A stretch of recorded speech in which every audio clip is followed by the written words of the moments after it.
ketemu dengan saya lagi. Di video kali ini kita akan membahas tentang semantik HTML. Nah, apa itu semantik HTML? Jika kalian sudah membaca, semantik HTML itu hanyalah standar ya.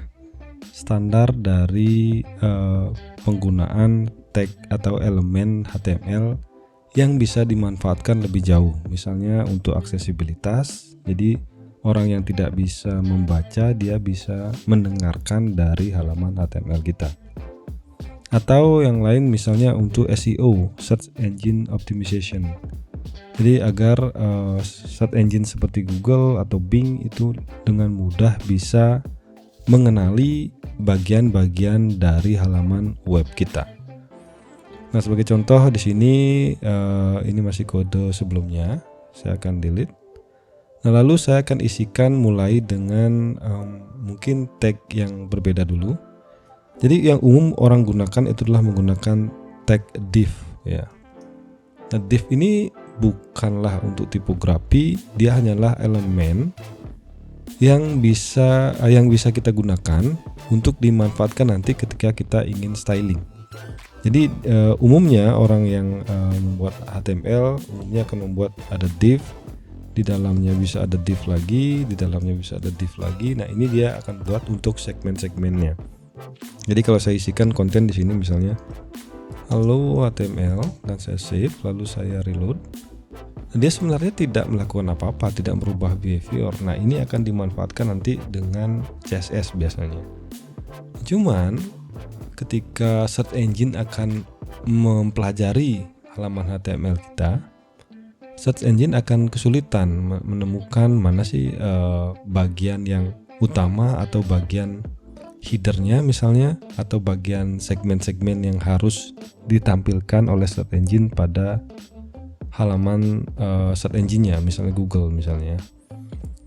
Nah, ini bisa kita gantikan, misalnya di bagian ini kita gantikan dengan tag header sebagai contoh. Nah, tag header ini adalah salah satu semantik HTML jika kalian bisa baca. Nah, sebenarnya dia juga tidak melakukan apa-apa. Ya, hampir sama dengan div ini. Tag yang tidak melakukan apa-apa sebenarnya. Tapi dengan kita menggunakan standar-standar seperti ini, semacam search engine atau aksesibilitas tahu mana bagian yang utama, mana bagian yang bukan bagian utama, atau dia adalah bagian tertentu saja untuk penambahan styling saja, seperti yang saya sampaikan tadi. Nah, jadi kita bisa berikan informasi melalui tagnya, ya. Nah, sebagai contoh di sini misalnya saya gunakan header. Jadi di sini Google akan tahu bahwa ini adalah saya ganti ya, belajar HTML. Nah, di dalam header ini sebenarnya bukan hanya saja isi seperti ini, bisa saja sini berisi H1.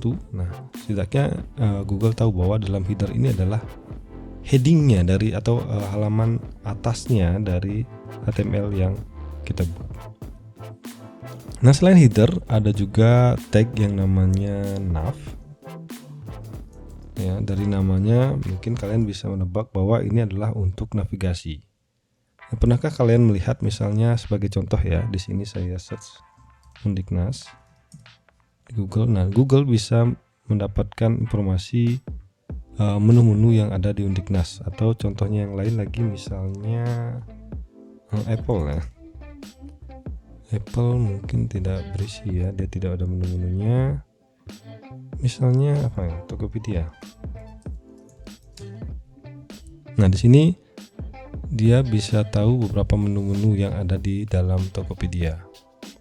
Nah, ini menggunakan nav ya, nav, lalu di dalamnya kita bisa isikan L, lalu LI, lalu misalnya kita berikan href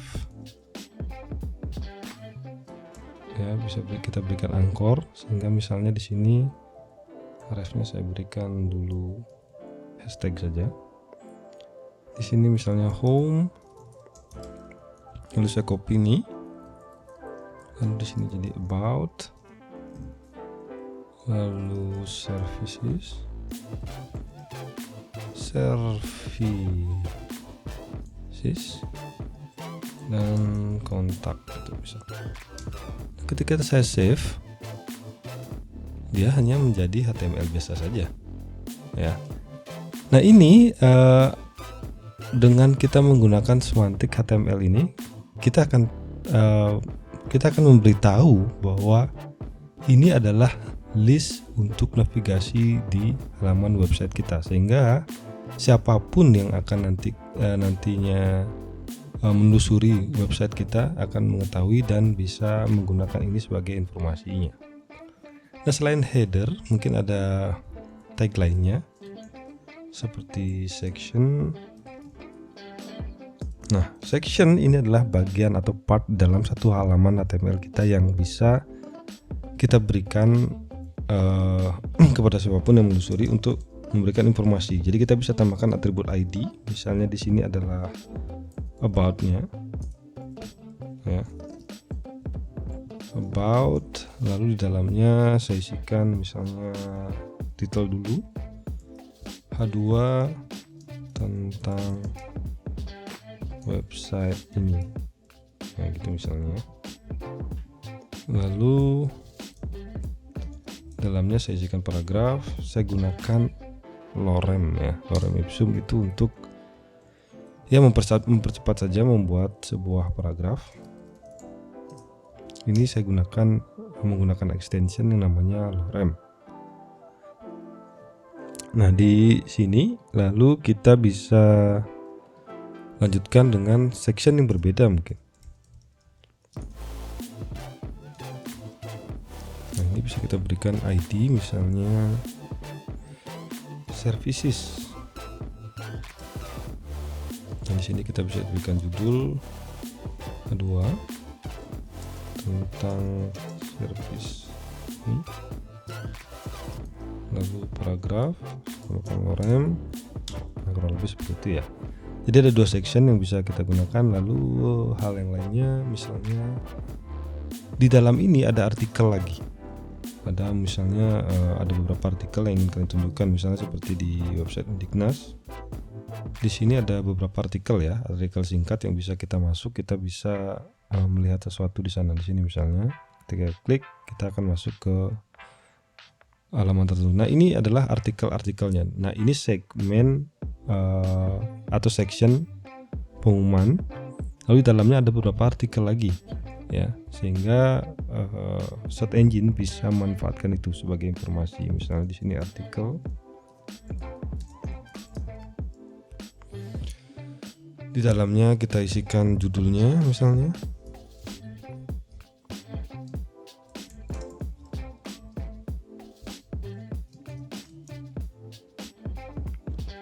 Di sini misalnya deskripsi singkat.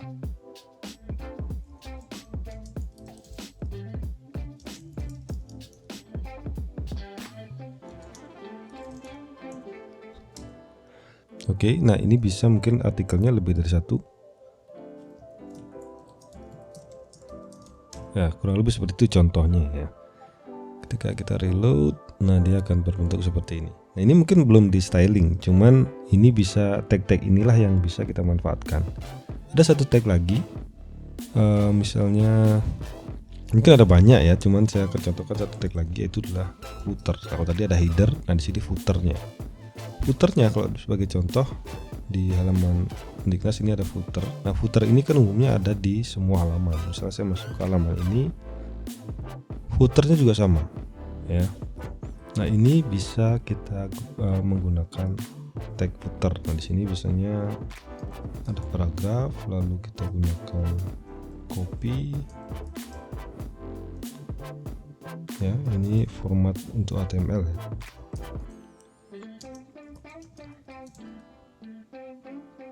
Nah, itu misalnya. Lalu di sini saya reload, nanti akan menjadi seperti ini. Nah, informasi-informasi ini akan bisa dimanfaatkan oleh search engine tadi, atau misalnya aksesibilitas untuk menjadikan ini agar dia bisa bersuara. Biasanya di OS seperti Android, iOS itu bisa membuat ini menjadi bersuara. Nah, kita lihat lagi di websitenya Undiknas. Kalau ini kita inspect dan kita lihat strukturnya ya. Di sini ada body, kemudian ini jadi bentuk mobile. Kita reload ulang. Nah, dia akan menggunakan yang tadi kita gunakan, yaitu header, lalu ada section. Sectionnya juga tidak lebih dari satu ya. Di sini ada body, ada footer. Lalu, ini bukan halaman utama, kita balik ke halaman utama. Sehingga kalau halaman tertentu dia sectionnya bisa jadi satu, bisa jadi lebih dari satu. Di sini kita masuk ke sini misalnya. Nah, di sini dia menggunakan section, ada lebih dari satu section. Jadi setiap bagian-bagian part ini dijadikan section. Oke. Nah, itu kurang lebih peruntukan dari semantik HTML.